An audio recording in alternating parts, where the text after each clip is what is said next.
Queridos oyentes, en medio de la rapidez y las múltiples ocupaciones que se presentan en nuestra vida, debemos recordar las palabras del gran Maestro, nuestro Señor Jesucristo. Él expresó: «Mas buscad primeramente el reino de Dios y su justicia, y todas estas cosas os serán añadidas».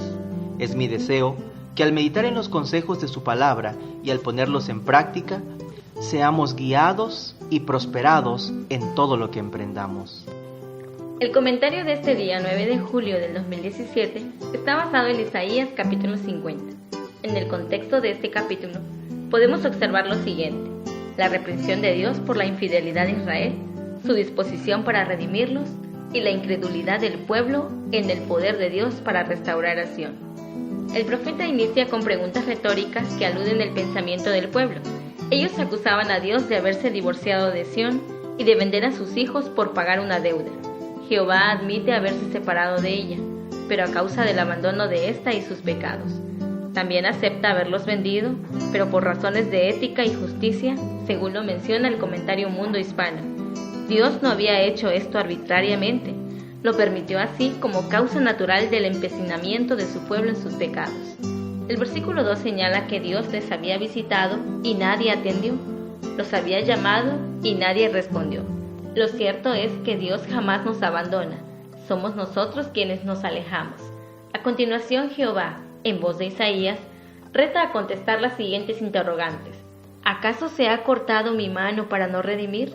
¿No hay en mí poder para librar? Aquí la mano es un símbolo de su poder. ¿No fue Él quien creó todo?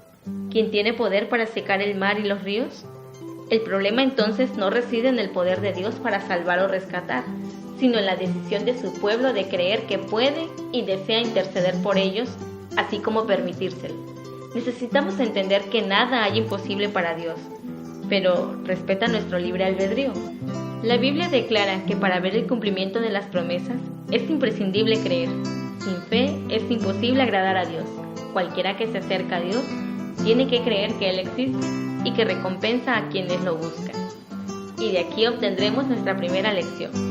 Cuán fácil es correr tras lo efímero, pero el permanecer o regresar en los brazos de Dios, ¿cuántos mayores dividendos traería a nuestra vida? En los versos 4 al 9 se encuentra el tercer canto del siervo sufriente y su misión profética. Aquí Isaías personifica a Jesús. Su misión: hablar palabras al cansado. ¿Quién no ha necesitado palabras de consuelo? ¿Un oído que escuche nuestra situación? Pues bien, tenemos a un siervo que está dispuesto a hacerlo. Jesús. Vayamos a Él en cualquier condición. Su promesa es para los cansados y para aquellos que le temen, incluso si están en tinieblas pero desean confiar. Les invita a apoyarse con tranquilidad en Él y a aceptarlo como su Dios. Porque, ¿quién contenderá conmigo? ¿O quién es el adversario de mi causa? ¿Acaso alguien tiene el poder para oponérsele? La respuesta es no. Aquí pudiéramos preguntarnos, ¿y entonces, por qué sufren los buenos? En la vida y en el registro sagrado podemos encontrar aparente contrariedad, malos triunfando y buenos fracasando. Job, Isaías, Juan el Bautista e incluso Jesús. Cuando estas dudas asaltan mi mente débil y humana, medito en Hebreos capítulo 11, versículos 13, 14 y 16.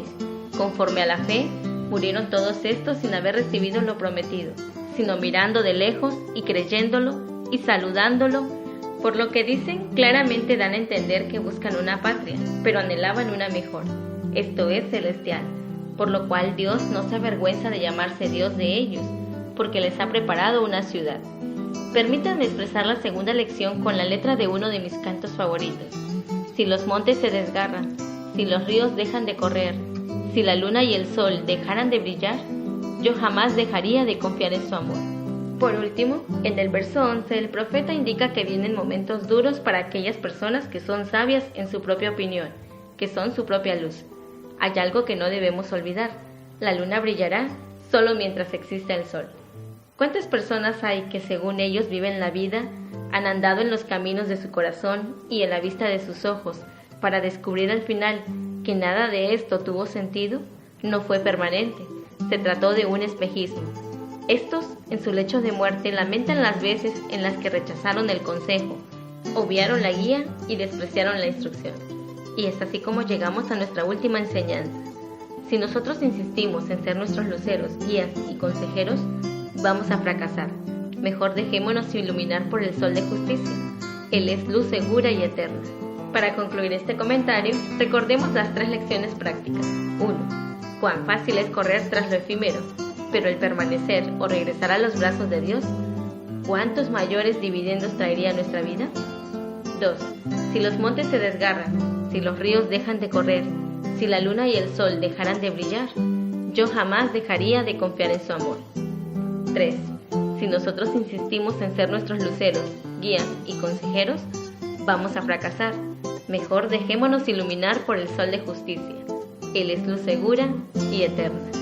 Se despide de ustedes su amiga Marlene Mechun Hernández, agradeciendo a la maestra Ana Cili Ramírez Uco por escribir esta meditación y quien es capellán del Colegio Nicanor González Mendoza, Asociación Centro de Tabasco. Es mi deseo que la paz de Dios more en su corazón. Este espacio denominado Señor Transfórmame es cortesía del Sistema Educativo Adventista, planteles Tuxtla Gutiérrez, Departamento de Capellanía. Queremos agradecer su fiel sintonía y le invitamos a seguir compartiendo esta bendición.